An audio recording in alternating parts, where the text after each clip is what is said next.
Shri PV Narasimha Rao. Orissa वालों का काम कर दिया है। Mr. Deputy Speaker, sir,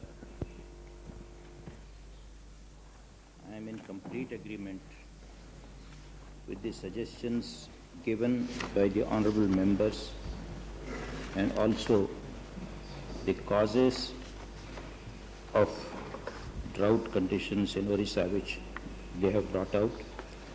So I would not like to repeat anything that has been said already. Sir, the first thought that comes to me when I think of these districts, particularly in Orrisa and the state of Orrisa in general, is that these areas cannot be looked after by the state government alone. It is just beyond the capacity of any state government, howsoever efficient, howsoever affluent. In fact, we don't have affluent state governments in any large number in this country. So particularly for the Orrisa government, it would be impossible to cope with a task of this nature, a gigantic task of this nature. So not only for the drought, which is more or less a regular feature in these areas, but the state itself, the development of the state itself, and the eradication of this starkest possible poverty which you find in Orrisa. That is the real measure of the task that needs to be handled. In my visits abroad, I've been noticing one common factor everywhere, whether it is the Southeast Asian countries or in the Western countries, more advanced countries. I've been asking myself whether I have seen a country where this stark poverty, absolute nipat garibi, which I find in India, in my country, do I find it elsewhere? And unfortunately the answer is no. There has been enormous improvement in this country. There is no doubt about that. We do not find the poverty of the 30s or 40s or 50s or even 60s today. There is an enormous improvement, but since the population is growing and states like Orrisa have not grown as fast as they should have, whatever the reasons, I am not going into the reasons.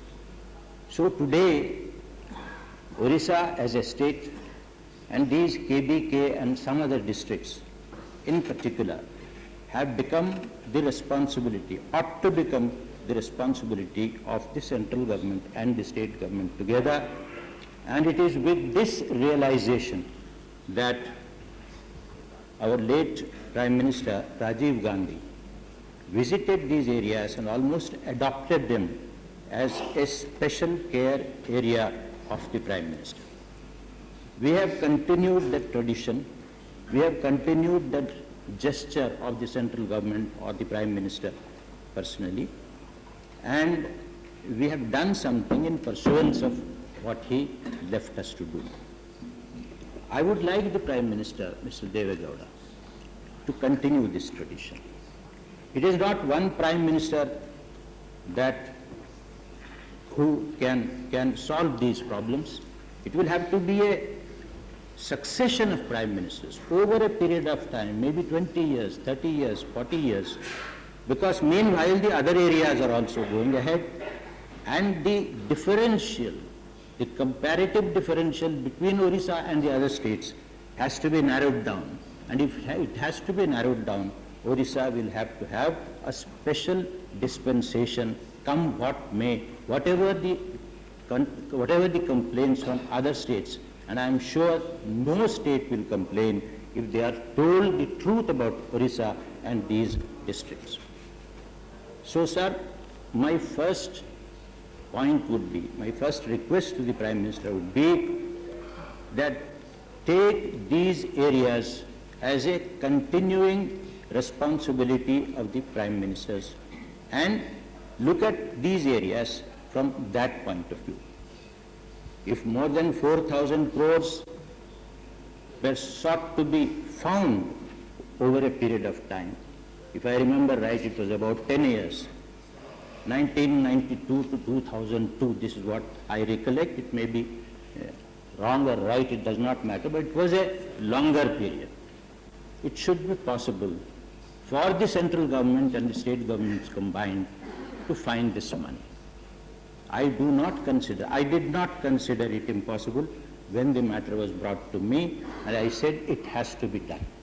So this has to be taken up as a continuing responsibility. Sir, what exactly do we have to do? As several members pointed out, giving 50 crores every year and forgetting about it, and the 50 crores being spent only on what is absolutely urgent for the people to keep body and soul together. That is not enough, because the population of Orrisa also is growing, the poverty also is growing proportionately.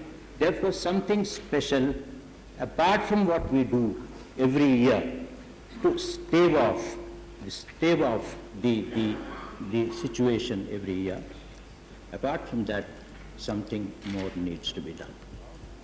I am quite amazed to hear from the members, and I have also been told when I went to Barampur, Ganjam and those places, that migration was about to start or has already started. Has started. Sir, I would like to know, for the last 3-4 years, we have brought out several programs, specific programs for specific purposes. In Maharashtra, we had for a long time, 20-25 years, the employment guarantee scheme. Now that scheme was by and large taking care of this problem of migration. There was a guarantee that anyone who is able-bodied and wants to work, needs work, will be given work, according to certain pattern which was evolved in that state. We, in the last 3 or 4 years, have more or less copied that scheme. We did not dare to say that it is a guarantee scheme, but we said it is an assurance scheme. There is not much difference between the two so far as spirit goes, but maybe there are some technical differences, so we did not call it guarantee. So, EAS was conceived of specifically for these situations. Now, how is it that in spite of that scheme being available everywhere, and I do not think there are any great rules restricting the use or the beginning, commencement of these works, in spite of that, in Orrisa, why should it happen that lakhs of people have already left? And what will happen in the coming months? This is perhaps a lackadaisical approach to the problem, I am sorry to say. Whatever happens to other schemes, the EAS should have been on board. It should have been ready to go into operation at a moment's notice, because the scheme is meant that way. The scheme is meant for meeting such emergencies. So it has to be a continuous scheme. It is a continuous scheme. Nobody has told you that on the 31st March or 31st December the scheme has to be wound up for the year. There is nothing like that. It's a continuing scheme. So it shows, if the news of such large-scale migration is correct, it shows that something has not been done in time. There is migration of a different kind, a professional migration. People, technicians, etc., working in some area, go to some other areas every year as a matter of routine. They go to any of the areas where cities are being built, their fast development is taking place. that is a different migration. But migration only for livelihood. Migration because in their own areas they do not get enough work for livelihood. This is something socially, sociologically, economically unpardonable. You cannot uproot him from his house, from his home, from his friends, from his people, and let him go to Surat or Bombay or any other place, Mumbai. This is not on, and that is why this scheme was conceived of and it was actually put in the field. If this has not been done, we will have to take very particular interest in seeing to it that at least now, if say a few lakhs of people have left, now at least it should be stopped. And it should be mounted on a very large scale, largest possible scale, so that there will be no further migration and there will be no conditions created to force them to migrate. This is very important. Then, sir, the other scheme. After all, this stark poverty is because of several factors.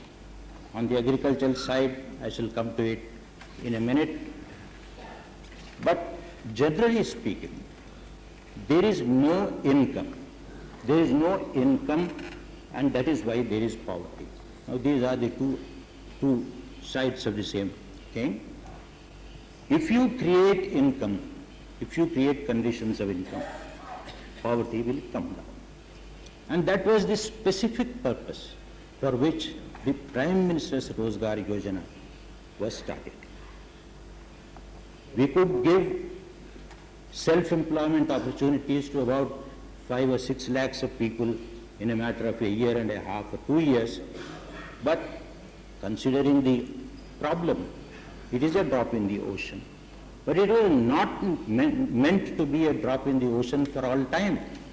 It was something which was meant to grow, and that is my complaint on the budgetary provisions of this year. Schemes that were meant to grow, schemes that were not meant to be stagnating where they were in 1995 or 94, such schemes, the provision for such schemes has been cut down. Reason is simple. Maybe they have not been able to probably grasp the nature of these schemes, which are necessarily to be increasing year after year, year after year. This has not been done. So, the scheme which was named after the Prime Minister, not after A, B, C, we knew that Prime Ministers as persons, as human beings, are ephemeral, and so that there may not be any prejudice or maybe disinclination to a particular name, they were named as Prime Minister's Rozgar Yojana. In Kalahandi district itself, supposed to be one of the most backward districts, I was pleasantly surprised, sir, to be told that they are growing basmati rice. I could not imagine, I could not believe it, but they all told me that yes, it is being grown. If it had been any other state with a little capacity for publicity, a flair for publicity, Kalahandi would have been famous in the whole country for something else and not for backwardness. That is the potential of Kalahandi. We met some young men and women who were given assistance of 1 lakh or 70,000 or 80,000 under the PMRY. One young boy came forward and said, "Sir, I am doing something which nobody else is doing, maybe doing anywhere in India." I said, "What?" He said, "I am doing breeding of Alsatian dogs." It is true. Maybe nowhere in India who a poor boy like that has taken to this. And he says, 2 साल में मैं पूरा खत्म कर दूंगा. अपना कर्जा पूरा अदा कर दूंगा. So he is so confident that he will not need more than 2 years to be completely debt-free, completely loan-free, although the PMRY doesn't necessarily insist on only 2 years, it may be a longer period. It is a longer period. So the initiative of the people is there. Land, as a farmer I can say that in any of these areas, land is really good. In Barampur, I can certify that the land is good, provided you know how to get anything out of it. And that brings me to the most important question connected with Mishraji, agriculture. What are we doing in Barampur? They are insisting on growing rice. They have no canals. They have to depend on the rain. Most of the lands in that area are rain-fed. Rain-fed means the rain has to be there every 20 days, every 15 days, every 10 days, otherwise the yield goes down. And sir, when I went and inspected those fields, I found that even harvesting is not possible. Even harvesting is not worthwhile. They will not get even the expenses of harvesting from those fields. There is nothing more except to leave the grazing cattle in the field so that they graze there. This is the condition there. I would like to tell Mishraji, there is a great deal to be done by his scientists there. The crying need in Orrisa, particularly those areas which do not have assured irrigation, the challenge for those areas is the change of cropping pattern. So that you just tell them what they can grow and get something out of it. In all progressive areas of the country, the agriculturists have done it. They have done it themselves. Every agriculturist field is something like a research center. He grows something this year, in the next season he grows something else, and by experience, in a very pragmatic fashion, the agriculturist in India, not necessarily 100% supported by the scientists, but by his own experience, has stumbled into, has come to the right thing, the right area, the right variety, etc., etc. What are they growing in Barampur? IR8. How much does it take? 4 months, 4.5 months. I was told here in one of your exhibitions that in Orrisa itself, in Katak Research Center, they have developed one seed called Hira, maybe from Hirakud or something.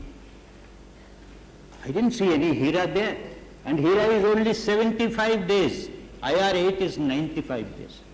Now, if this is the ignorance which we have not been able to dispel from that poor area, what do we expect? What do we expect? In Andhra, in Karnataka, in Tamil Nadu, in any of the areas in Maharashtra, you find that you do not have this same seed in all the fields. Our agricultural research stations are bringing out dozens and dozens of new strains, and we are using them.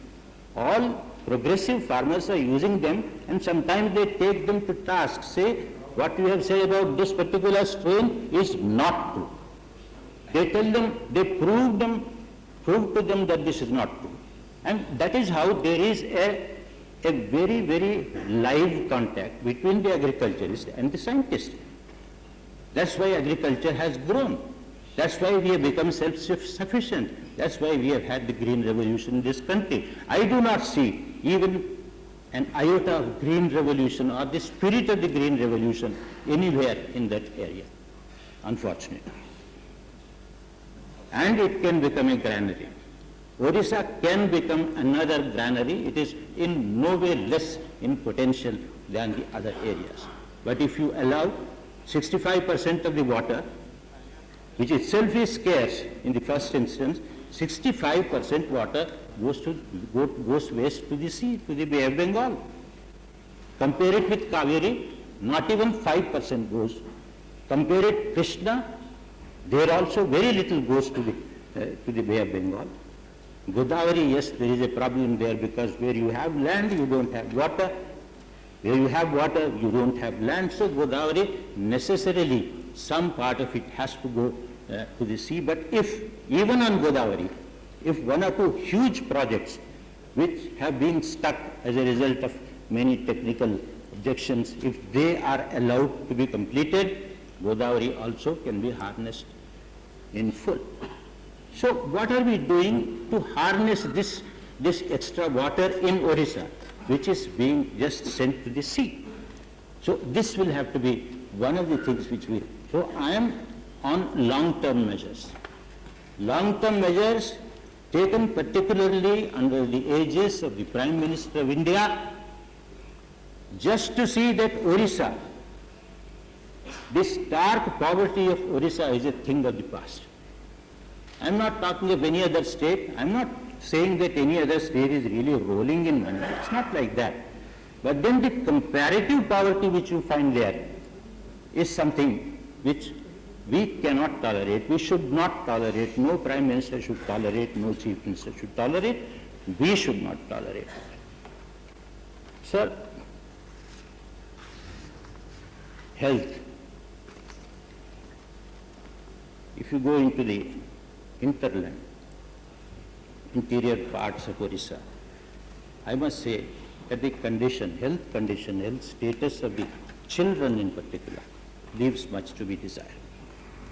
They are giving midday meals since 1 year or 1.5 years, but somehow it appears that health and education have not received the attention which they deserve. And all this is because of the poverty of the people. You cannot spoon feed them on everything. So I say, make them stand on their legs. Let them have some source of income. If he is to go and migrate every year or come back, no child will ever get educated. More than anything else, more than the man's own generation, who is going to teach them Oriya in some other state? It is not possible. Therefore, you are uprooting the family and making it impossible for them or their children to really become useful citizens of the society. They will also continue to be workers, manual workers like their parents. So this is a far-reaching matter which needs to be gone into. Proper district planning doesn't seem to have been done. They are trying it, but they have to do it on a more systematic basis. Maybe there also, occasionally, the Government of India's advice and monitoring would be needed. As of 15 days back, sir, I was told that the works were to be started. Now, this is what they said. At least one collector told me, 2 collectors told me, yes, sir, we are going to start in the next few days. Members tell me that migration has already started. To be fair, in Barampur, they did not tell me that migration has started. They said that migration may start unless we take immediate measures. And I said, for heaven's sake, please take immediate measures so that it can be stopped before it starts. In other districts, probably conditions are still worse. Therefore, migration has started. Works have started or not, we do not know. In the statement given by the Honorable Minister, would you kindly tell us whether works have been started in right earnest, in full swing, and whether there is any reasonable possibility of migration stopping at least now? Then, sir, this will have to be particularly attended. It has not even left the tables of your ministry. Money has not left it yet. आप तो ऐसे ही कहेंगे. आप कैसे आप ही का government से चलता है. Sir, this is a serious matter. Please, please call for an immediate report, on the spot report, district-wise, what has started, what has not. Agriculture ministry. हाँ कुछ कहेंगे आप? हाँ जी हाँ कहिए. नहीं, ये सच नहीं है कि कोई काम शुरू नहीं हुआ है। ये जरूर है कि देर से काम शुरू हुआ है। अभी मैं जो गया था तो उसमें मुख्यमंत्री थे, राजस्व मंत्री थे, कृषि मंत्री थे, सभी ऑफिसरों की बैठक हुई। उसमें उन्होंने काम शुरू किया है। ऐसा नहीं है कि नहीं, देर से शुरू हुआ है, ये जरूर गलती।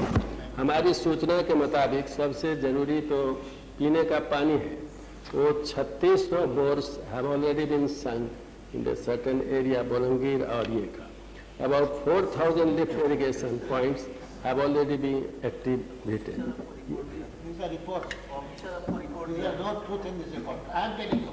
हम भी सुनिए, And these stories are sent to you, to the Secretary of the Prime Minister. उपाध्यक्ष, एक मिनट, उपाध्यक्ष महोदय,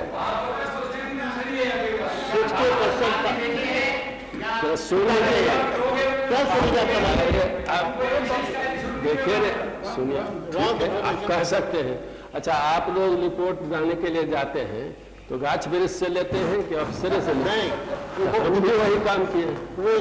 ऑफिसर लोग गए हैं, हम देखे हैं कुछ जगह को, सबको तो हमने देखा है। आप लोग चाहिए तो हो जाएगा। अभी कैसे कहें? इसीलिए जो रिपोर्ट मिलती है प्रधानमंत्री, आप तो ये बहुत दिन प्रधानमंत्री रह चुके हैं, आप मुख्यमंत्री रह चुके हैं, आप लोग कहाँ से रिपोर्ट लाते थे? हेवन से। हम भी वहीं से रिपोर्ट लाते। इसमें कितना सच है, कितना असच है, ये बाद में। I was requesting the minister to tell me with a view to believing it. So whatever he has told the house, Please let him we speak. take it as Please. true, because if it is not true, it is nothing very much to be glad about.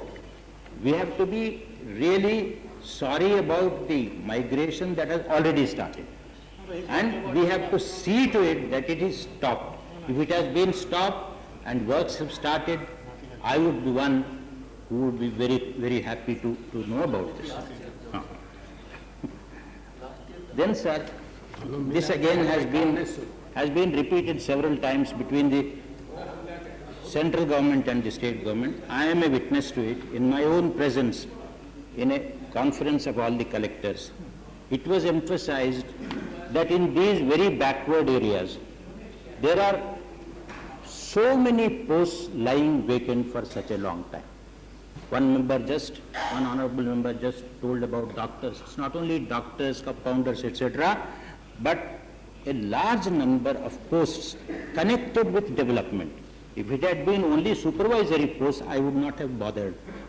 They are connected with the successful implementation of development programs.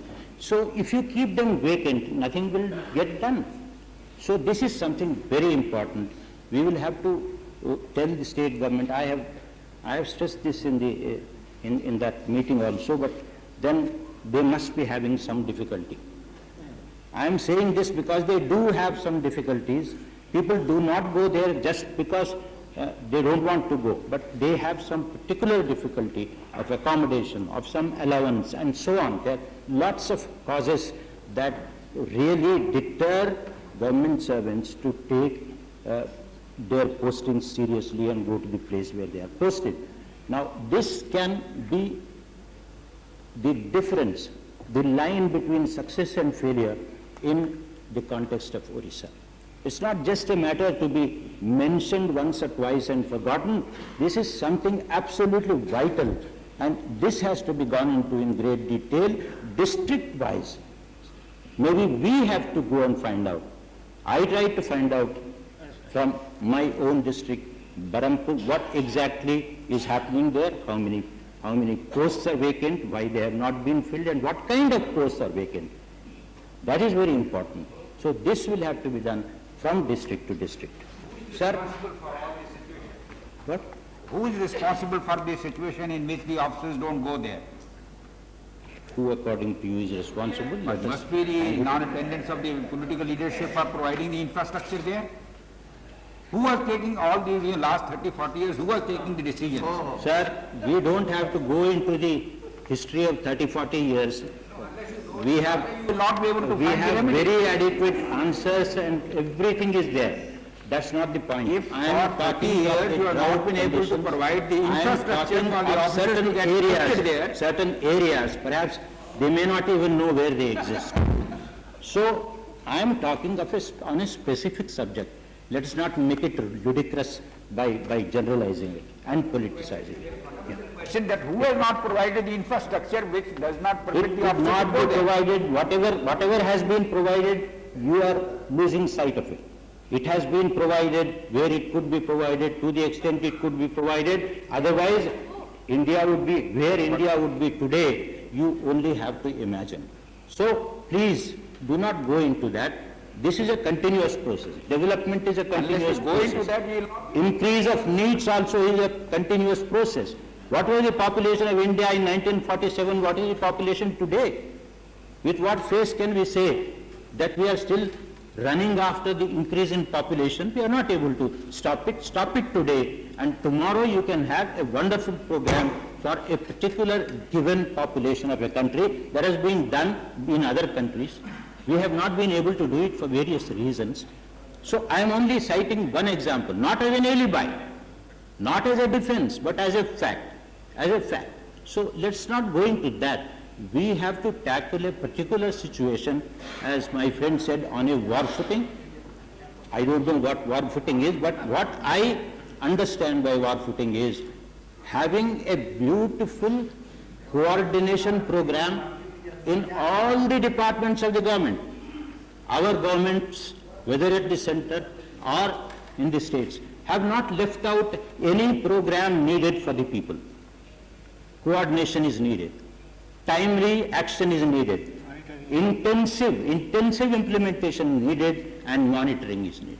These are the four things which do not cost money, which do need a little effort to go into it.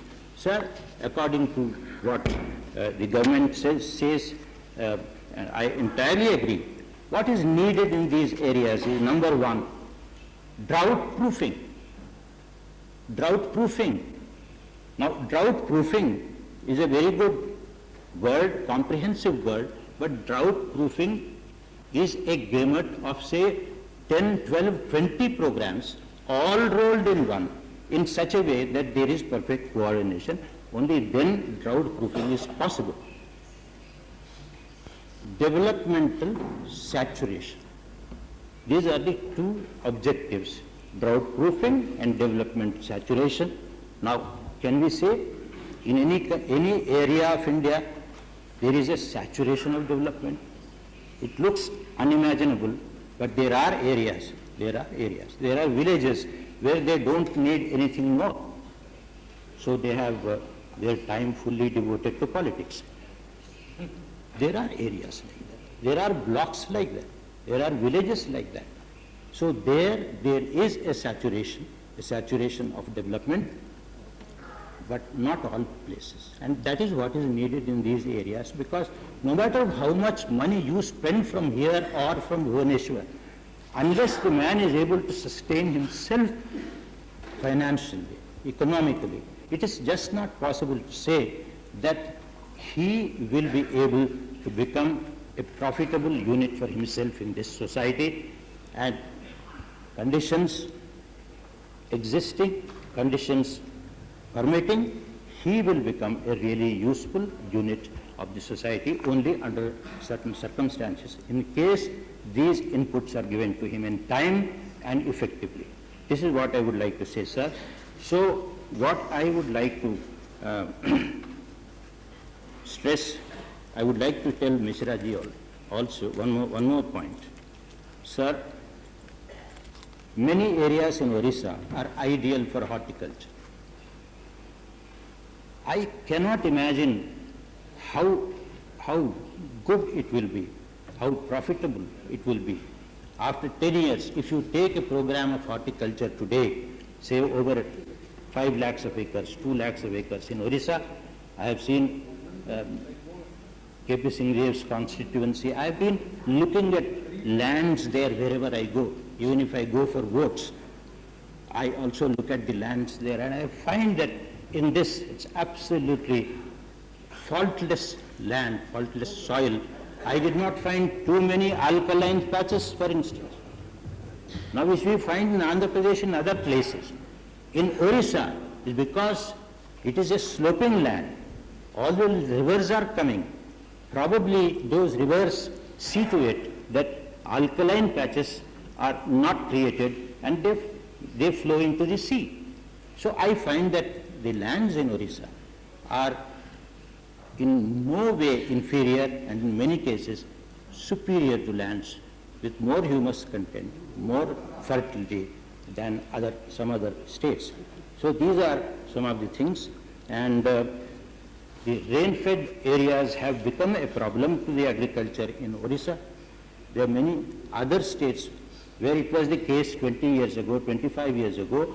Their conditions have changed and there is no such thing as rain-fed area in a large measure, but the backwardness, the measure of backwardness, the test of backwardness is that rain-fed areas are plenty in Orissa. These are the things which I wanted to highlight, sir. Whatever the immediate programs are to be taken up, I am sure they will be taken up. If they are not taken up, all of us will have to be pursuing these matters, because every day counts in the life of a person who is starving, whose children are suffering from malnutrition. And beyond a point, there will be no use either to themselves or to their family if this is allowed to go beyond a point. These are the stakes, real stakes, sir, of this drought situation, and I hope that all of us, irrespective of political persuasion or anything, will take it up as a very, very big challenge before us. Now, coming to the underground situation. Orissa is one of the richest states underground. The mineral wealth is something fantastic. It has fantastic mineral wealth which still has not been tapped to the extent it should be, and maybe for the next 25, 30 years. With full attention and full resources, if Orissa is tapped, it will not remain the most backward state in India. It will be among the front runners, I have no doubt about that. Orissa has got a potential of how much? 10 to 12,000 megawatts of electricity. 1 point. 1 point. Now, where is it? Today, they say with some amount of pride that Orissa is surplus. Yes, it is surplus. Why is it surplus? Because it's not being used. It's not, the industrialization program in Orissa has not yet taken off, in spite of two Patnaiks struggling with it. One Patnaik is struggling. He is struggling more than you. So this, sir, this power projection, power production, the potential has to be, I mean, not for Orissa alone. We want power, others want power, the whole country wants power, they are thirsting for power. And in many other states, which were famous for their surplus power, like Karnataka, like Maharashtra, etc., today we have deficit, I am told. And so Orissa is an example where everyone can do his bit to see that this electricity is produced. Then all the mineral wealth seems to be enormous. So, no, what I am saying is, it's not, the drought is not of one kind, it's not of one day, and it's not because of one cause or one program that it can be obviated. No, it can be abolished only by all this put together, because it has become a chronic case. I am afraid Orissa, the poverty in Orissa is something which needs to be immediately attended to, and it can be done only when we have such a multifaceted program for the development of Orissa. I am thankful to you, sir, for having given me this opportunity. Thank you.